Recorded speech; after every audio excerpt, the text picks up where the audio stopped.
Hello everybody, welcome back. It is Jeff again, coming back to you from the Mindcrack server. And there's a lot of stuff been happening the last couple days, over the weekend and things like that. I don't know if everybody knows, but I did some testing over the weekend. I have purchased a VPS, a virtual private server, and I decided to just kind of open it up to random people who were available at the time and wanted to join the server. And in order to help me test out how my server could handle an intense load of people. And I gotta say, it did pretty well.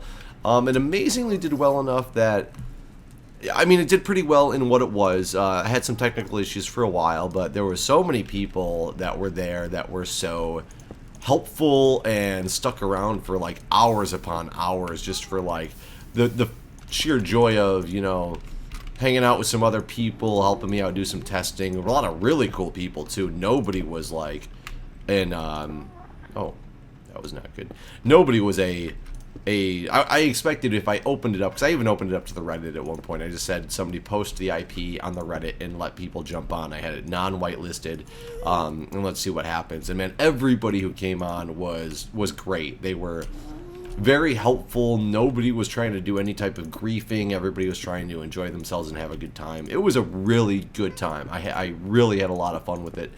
And I look forward to now knowing that I have the ability to do that on my server. That it's going to be a lot better than I anticipated it being from this very cheap server hosting that I'm getting currently for the next year or so. So we will find out how that goes and how that progresses into some like live stream events and things like that that I will plan on taking in the future. Ironically, get away from me. Ironically,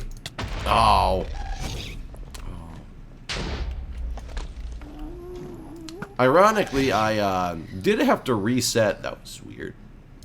I did have to reset the server shortly afterwards, but it was because I had done something, not because anybody else had done anything. I started messing around with my like Linux commands, and I really screwed something up and was like, you know what?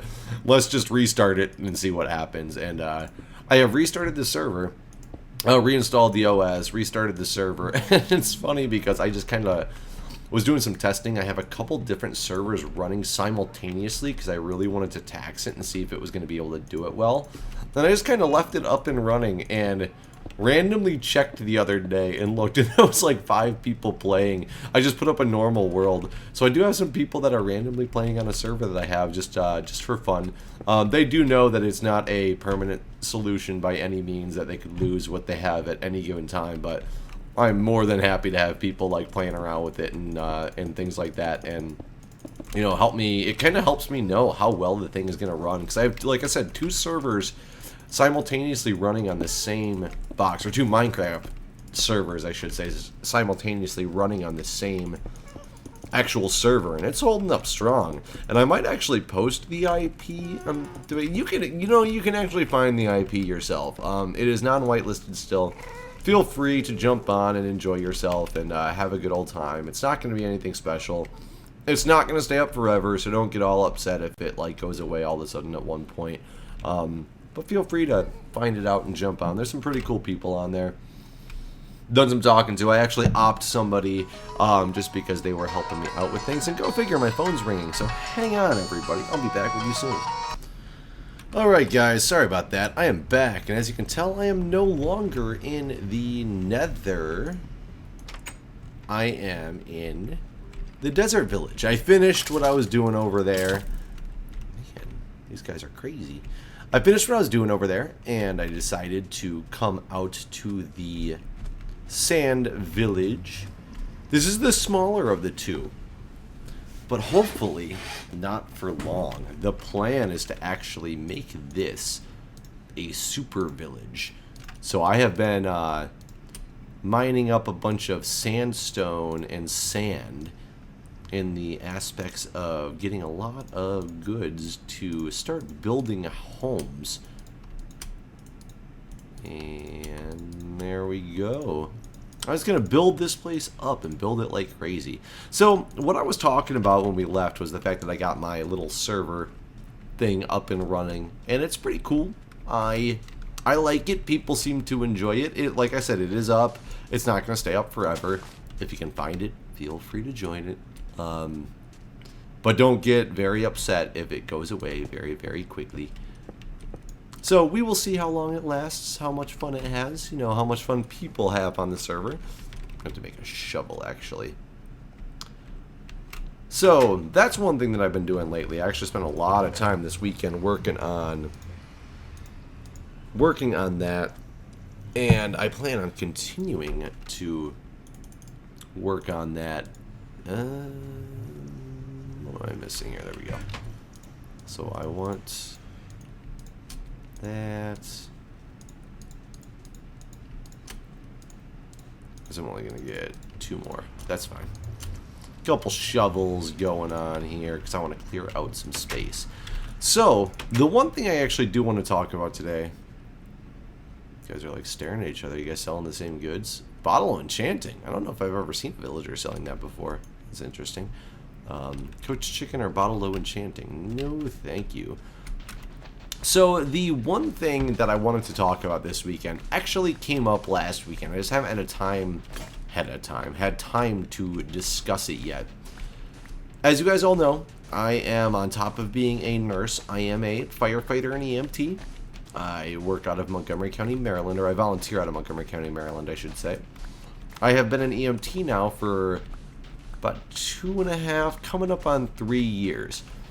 In Maryland, the way it works is your EMT card itself is good for 3 years. Every 3 years, you have to go get a refresher and get your card renewed. That's nothing abnormal to me. 3 years I actually think is a great time frame because I'm also a ski patroller, and that has to get renewed every year. Technically, that's on a 3-year cycle because we do cycles A, B, and C. And what that means is we do 1 year, we do refresher cycle A, 1 year we do refresher cycle B, 1 year we do refresher cycle C. And that ends up, oh, that's just sandstone. And that just makes it so basically, essentially every 3 years you end up with a, you know, 3-year recert that has happened. And it works out pretty well. I'm just going to make all these square for now and come back and add some stuff to them later. There we go. This isn't going to last me for very long, unfortunately, because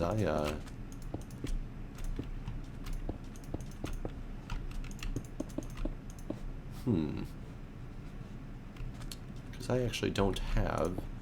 How tall are these houses? Are they like 3 tall, approximately? I don't have that much sandstone. Sandstone is actually a lot more difficult to get than I thought.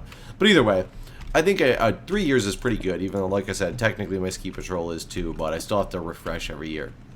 However, if you get National Registry, which is something that you're not required to get, I just happened to decide I wanted to get National Registry in case I also wanted to go somewhere else. Are these, how do these look here? They use sand all up top on them, huh?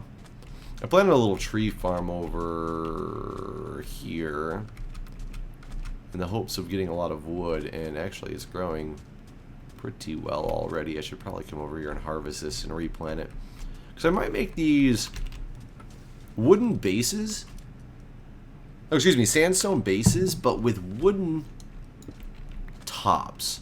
I'm thinking about doing. I'm gonna try to conserve and do it like this for now also. So I get more sandstone. Yeah, let me get, because I don't have that much, I brought an axe with me over here. I eventually want to expand this village so much that it meets up with the other villages, the ultimate goal, and have just a massive, massive village. I think that would be kind of fun to do such things. I don't know if that'll happen anytime soon, because that'll probably take a decent amount of work, because even if it is only 100 blocks away or something like that, it's nothing. It's not far.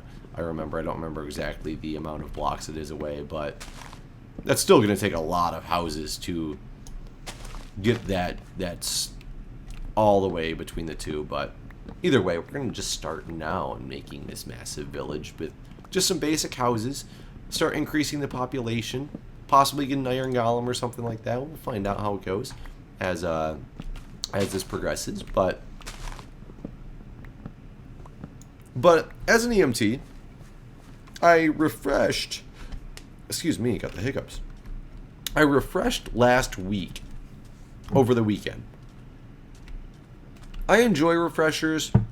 I enjoy rebuilding up the skill set, especially for things I haven't dealt with in a long time. Like, we really did a lot of refreshing on, like, if you have to do a childbirth in the field or something like that, which is not something you run into very often. So it's one of those things that I'm glad to get the opportunity to refresh.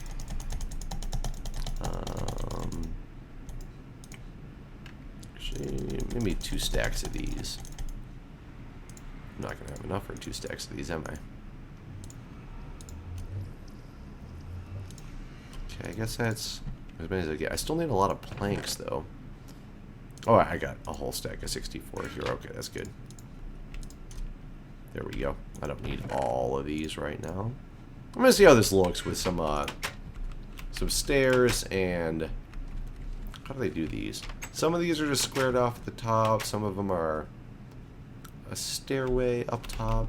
I'm going to kind of combine the 2 village styles is more of my plan to do. And in doing so, I will use this. But, so we refresh a lot of skills that you don't use on a regular basis, which is good, because that's the point of refreshing. It's not to refresh the things you use every day, because those are things that are still fresh in your mind. It's to refresh things that you don't use on a regular basis. So I'm okay with that. I really enjoy doing that. I should probably...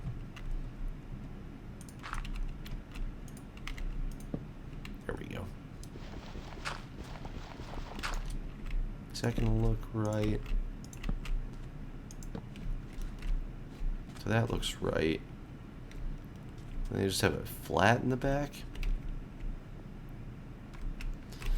Yeah, so I have it flat on the other sides. I'm actually doing this backwards from what this is telling me to do.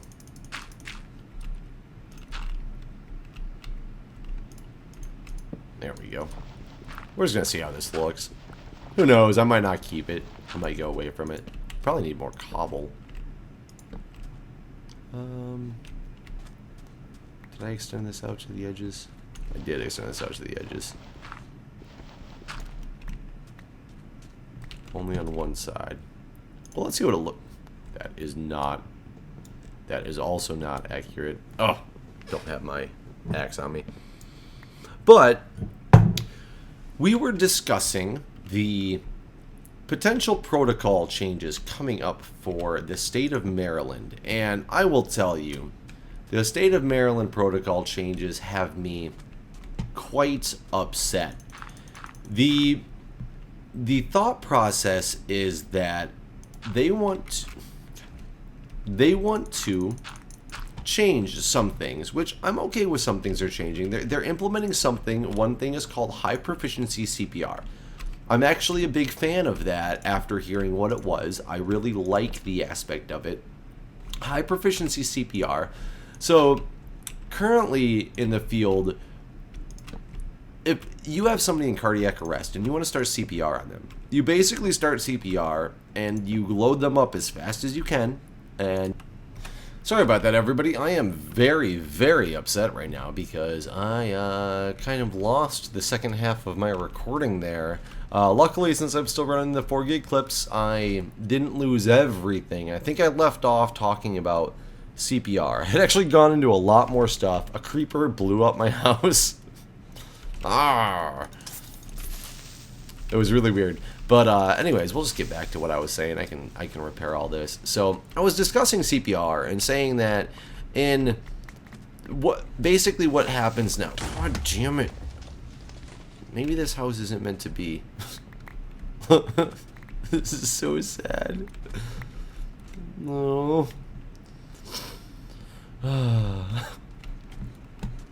Yes, I can just rebuild. Not really that big of a deal or something. But anyways, I was saying with CPR that the way it works basically is that if you got somebody in cardiac arrest, what you pretty much do is you You load the person up and you get them to the hospital as quick as you can while doing CPR on the road. That's not the official way that you're supposed to do it. It's what a lot of people do, but it's not, like I said, it's not the official right way. And what the right way is, I believe, is you're supposed to, protocol-wise, right now, you're supposed to stay and do high-quality CPR and do 3 shocks with a defibrillator before you transport. Now, this is what I got into a minute ago, that all the footage is lost, so I'm going to have to try to reiterate as best as I possibly can. But defibrillation, for those who don't know, is what you see on TV when you see people kind of go clear, and they shock somebody, and they, the body jumps and this and that. And to those who aren't trained in CPR, many people think that defibrillation actually means that you are jump-starting the heart. That is not true. That is a myth. What defibrillation actually does is it sends an electrical impulse into the heart that actually stops the heart and hopes that its own intrinsic rhythm will take over properly. The heart's got an electrical output to it. And unfortunately, it occasionally goes into, I'm about to crash again. Nope. Just a big lag spike. A really big lag spike. Let's see how long this lasts. And it goes into... There we go. I restarted the video just in case so I didn't lose everything I was just talking about. And it can go into these different rhythms that aren't its normal, dudump, dudump, dudump, which is, in medical terms, what is called S1 and S2, is what you want as to happen, is you want an S1 and an S2 heart sounds and beating. And it's the heart is actually split up into 4 areas. And I was describing a Scrubs episode that I really liked because John Dorian tries to discuss the workings of the heart to somebody who turns out they're medically adequate. They understand medical jargon, and he's like, so the heart is divided into these 4 chambers, or we will call them, and he puts his fingers up in quotes, and he goes, we'll call them rooms. And it's really funny because the person gives him a nasty look or whatever, and shows that they know what they're talking about already. And he's like, yes, like I said, rooms. Oh, I don't know why I just tried to sleep. I knew there was people on the server. Oh, that makes it hard. Hey guys.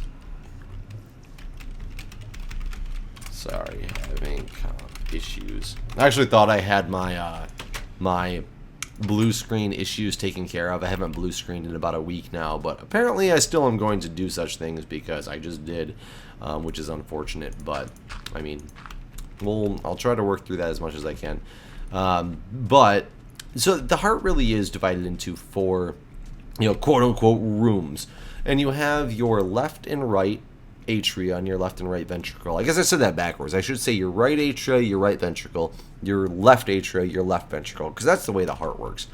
And for those of you who don't know, when you're discussing aspects of a patient, you discuss it from their perspective. So when I say the right side of your heart, if you physically are sitting there and thinking about your heart, it is literally the side of your heart that's closest to your right arm is the right side of your heart.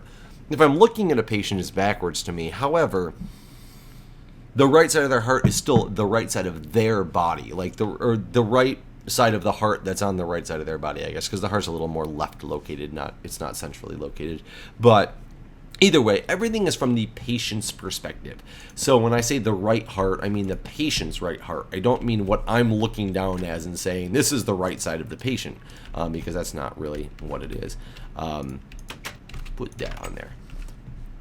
So when you're discussing the heart, when you go into cardiac arrest or a reason that you would need CPR or something like that, or where the heart stops functioning, it's no longer adequately pumping blood to the rest of your body, it's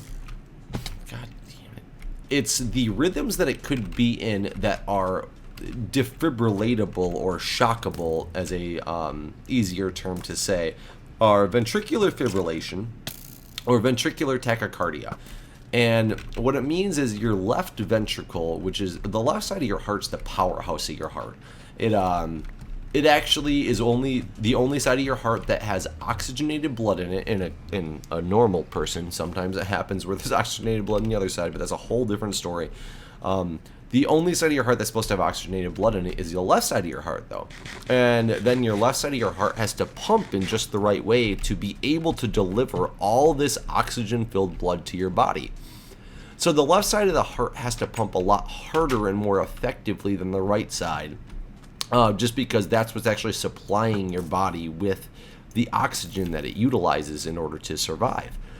So your left ventricle, which is the last part of your heart that the blood is in, besides like the aorta, which is the vessel that it comes out of to get pumped to the body, needs to be the strongest part of your heart. And if it goes into a rhythm other than it's supposed to, that's bad. It means you're not giving enough. I hate you. It means you're not getting enough oxygen. You're not forcing enough blood to give your body the oxygen it requires. Two of those rhythms, because the heart works off of electricity, so it's got its own little electrical beat to it. Two of the rhythms that are what they call shockable are, like I said, VFIB and VTACH. And what VFIB is VFIB means the heart's kind of just doing, can't really say doing its own thing, it's just kind of going, like the electrical impulses are just kind of almost running in a circle, whereas it's not doing anything effectively. It's just kind of there. Oh, I just realized I got this thing. I need to make this one wider, don't I? Because this is not going to reach. Because I need this, like this. And yeah, I'm going to have to make this one wider in order for this to be adequate. I can do that. Don't break my door. You're a jerk. So, when... Oh, no, that's not what I wanted at all, actually. Yeah, you broke my door. You're not a nice guy. You're just chilling in my house now? Oh, you broke that door! Oh, crap. I thought you broke the door I was... Ugh, gold zombie. Going down. Oh, you guys are jerks. I got my door back, though. Put that door here. I have a feeling you came in on this door too, right? No. You easily can, though. Crap. It's fine. Oh no, get away!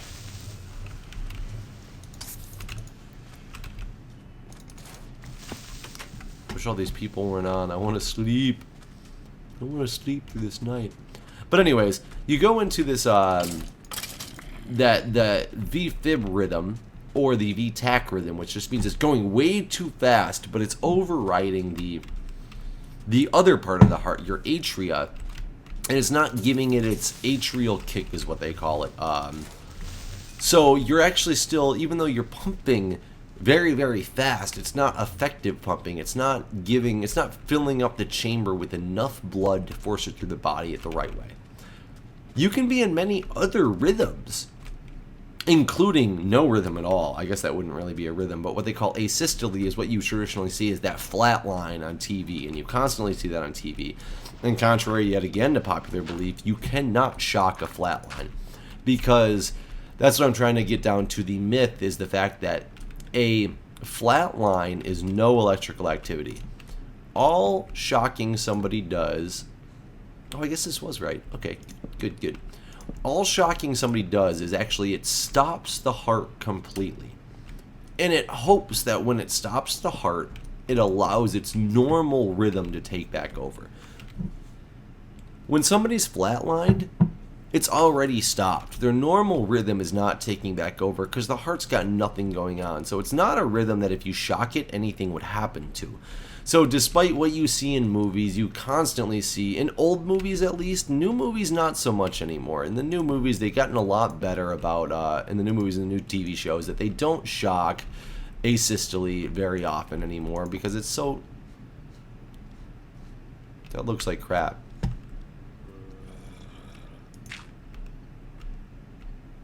Oh, why am I doing that? Is that actually a wrong piece, or is that... That looks better. Okay. I must have just put it on wrong. Yeah, I'm going to extend this out. There we go. So you actually shock these, only those 2 rhythms are the only ones you can possibly come back from. Now, that was a little lesson in pathophysiology about the heart and about CPR and things like that, which is not where I was going with this story. However, I would not mind making a basic life support video. Hold on one second.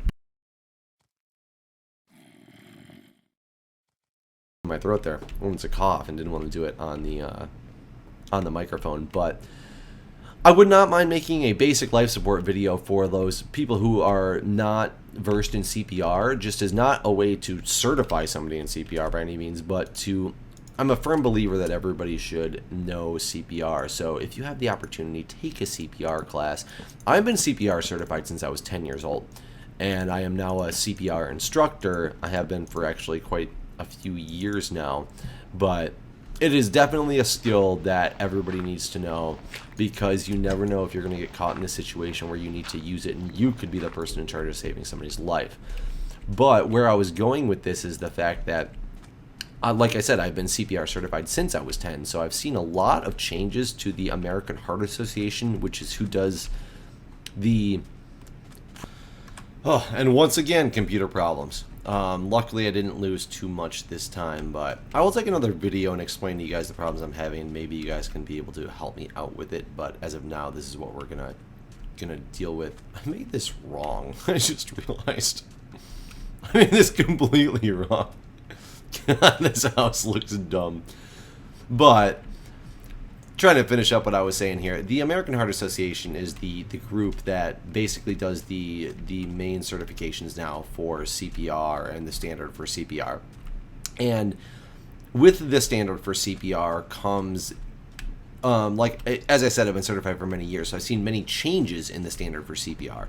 One of them being that I used to see, it was a compression to breath ratio of 15-2 by yourself and 5-1 if you're, oh, excuse me, 15-2, yeah, 15-2 if you were by yourself and 5-1 if you were with somebody else. And that means for every 1 breath that I give to a person, I will give them 15 chest compressions, which are what you're trying to effectively pump the blood through their heart with.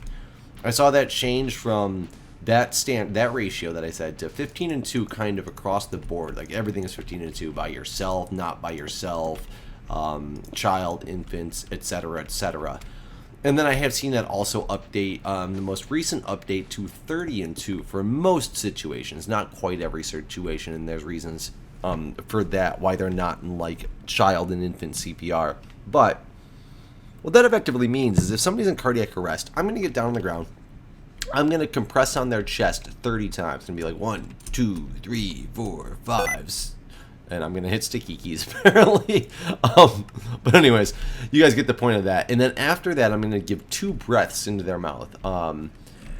They've basically discovered throughout the years that the breathing, which they thought was so important, is not nearly as important as they once thought, probably because the body has a lot of residual, the blood has a lot of residual oxygen still in it. And the fact that when you're breathing into somebody, when you try to breathe, it kind of instantly comes out and doesn't really make exchange in the lungs. It doesn't force the oxygen into the blood in the lungs to really make it effective or worth it, or as worth it as they once thought it did. So they're basically finding out that breathing is a lot less important than they once thought. Now, that being said, I would not be surprised to see one day that there is going to be like a 50-2 ratio or something like that. But that's why they do the what they call the layman CPR. Is for people who aren't really certified. What they tell you is all you do is if you find somebody who needs help and doesn't have a pulse, push hard and fast on their chest until and call for help at the same time until help arrives. They're not even having non-certified or healthcare professionals do breaths anymore because they realized that doing just the compressions was adequate to keep somebody going until they can get to that early defibrillation that we talked about. I can't move. I don't know what's happening. I'm going to stop my video real quick. That was weird. Stop the video real quick because it started lagging really bad. But basically, they want you to get down to just giving those compressions until other more certified people can arrive and help out with the situation. And I understand that they have medical science to back that up. The reason the American Heart Association has been able to go through and make these changes is because of things like that. Now, Maryland, somehow in their infamy, I have heard the medical director of Maryland is trying to change just the Maryland protocol and make it a 10-to-1 ratio. This has nothing to do with the high proficiency CPR that I brought up before, that I kind of got sidetracked away from. And the high proficiency CPR basically means you are going to stay on the scene for 15 solid minutes before trying to transport somebody to the hospital doing CPR. And I guess what they found out by doing this is the fact that giving these high quality compressions and CPR with an AED, which is the automated external defibrillator, that thing that shocks them, for a long period of time in the field, what am I doing here? Is what is actually making it so people are having higher chances of survival. So they're trying to make it so that people stay on the field longer, and you give better and more effective CPR when doing it in the field than you do trying to transport somebody in the back of a rig. And if you have a defibrillator on hand, you have a good chance of being able to, or a better chance of being able to bring somebody back from that detrimental state than you would if you were doing so-so type of CPR on the way to a hospital trying to get them defibrillated. If you have the equipment on hand, it's better to do it more efficiently on the scene as opposed to trying to move them as fast as possible like people used to do. So that's what they're trying to change, and I understand that. But the thing is, when they start talking about trying to change the compression to breath ratio from the American Heart Association standard of 30-2 to a 10-to-1 ratio, I have a big problem with that. For one, they require me to be American Heart Association certified. Why would you require me to have a certification that you're not even going to follow? For one, I think that is asinine. That is pointless. And for two, how many lawsuits does that open me up to? You're going to sit there, somebody's going to die one of these days, whether they were going to die or not, but based on, not based on the fact of if I'm doing ineffective CPR or not, but a lot of the people that you do CPR on probably aren't going to make it. CPR is one of those things that's you might possibly save somebody if you're lucky, and if you do, great. But if you don't, but you're doing things against a national standard because your state decided they wanted to not be part of the standard anymore, I'm going to open myself up to so many lawsuits because they're going to look at me and be like, look, you're American Heart Association certified. Why would you not be following that American Heart Association standard? And I'm going to be like, that's a valid question. I have no idea. I really wanted to, but my state's protocol now tells me not to. Now, I'm sure in the grand scheme of things, if that's really the case, that by saying I'm following my state protocol, that I probably can't get in that much legal trouble for it, probably. But when that is the national standard, for one, you have to think of, for one, why is it the national standard? Is it because it's the one that's backed with the scientific evidence? Yeah, probably. So why would you want to go against it as a state? But for two, are they going to sit there and do the causality of blame? And I believe it's called something like that. And it's going to be one of those things where you look at, would another person, one of the aspects of, what kind of error is this? Is this an error on my part? Is it an error on the system part? Is it an adverse event for no reason other than there was nothing that could be done? Would somebody... Or excuse me, but one of the questions in that is, would somebody else of reasonable skill and knowledge have done the same thing? And I cannot sit there and tell you that somebody else of reasonable skill and knowledge would do the same thing in the same situation, because they would know that the American Heart Association standard is to do 30-2 and not 10-1. The reason that is a standard is because they have found out of what they call priming the pump. So if you want to prime the pump, if you're going to sit there and start like siphoning water out of your basement, let's say your basement floods and you want to siphon water out of your basement. The first couple times that you're siphoning, your siphon, your little pump machine doesn't have hardly any water in it. So the first couple times you're like pulling back and forth on this little siphon in order to start getting that water out there, you're kind of hearing because there's like a lot of air and stuff mixed in with what you're trying to pull out, mixed in with that water. And when there's a lot of air mixed in with that water, it's because it's not full yet. But as you get going 5, 10, 15 pumps maybe, and all of a sudden the whole thing is just filled with water. So it's kind of going at a much faster pace. Now that is what they found out with CPR, is that you have to do about 7 to 10 compressions before the heart is completely filled with blood, that you're actually effectively pumping that blood through, and you're not kind of mixing it with a bunch of like air or empty space that's going through the body. I'm not really sure it's air, but the same concept exists. And that's why you want to do 30, because that's when you start getting the maximum benefit from the compressions that you're doing, is after you get past that like 10 compression mark. That's why they changed it from a 5-1 and a 15-2 ratio, because scientific evidence backed that up. So why a state would be sitting there and thinking about going away from known scientific evidence that's saying that you have to do this at least 10 times in order to even start getting your most effective compressions, why you'd want to change that to right where you get to that effective point, you're just going to stop? That's beyond me. I'm not sure what to do at this point. I'm going to try to write some emails to the medical director of Maryland, which is Dr. Alcorta, I believe is his name. He is the person that I've heard is trying to get this pushed through. And this is not even just a Montgomery County policy. This is a Maryland. I didn't just look at that guy, did I? I might have. And I'm going to die. Oh, thank God I did not. Oh, I thought I looked at that Enderman. I was scared. But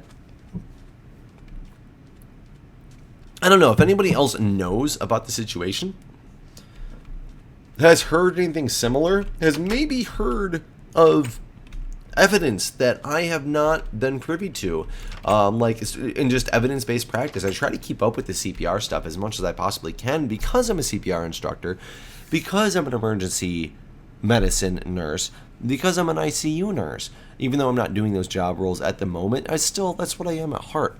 And I try to keep up on this stuff in order to have the best outcomes for my patients. I really want to see things succeed.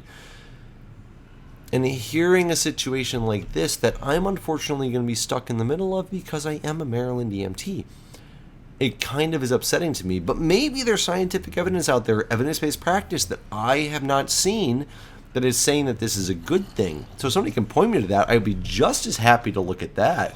And I will completely admit if I'm wrong. I have no problems doing that at all. This villager's going to get his ass whooped. Yeah. Saved you, buddy. Has anybody moved into this house? This should be a valid house, right? Maybe not, because I don't have a full roof, even though it's somewhat not smart house. So I can't believe I built it wrong. I was going to extend this wall, or I can just drop this wall back, actually. I can do that right now, actually.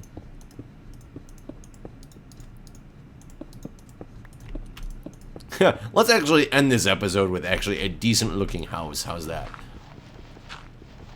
It doesn't have a window or anything, but that can come later. That's not as important.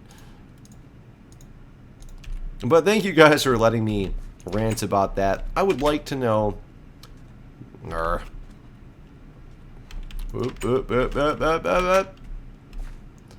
Whew.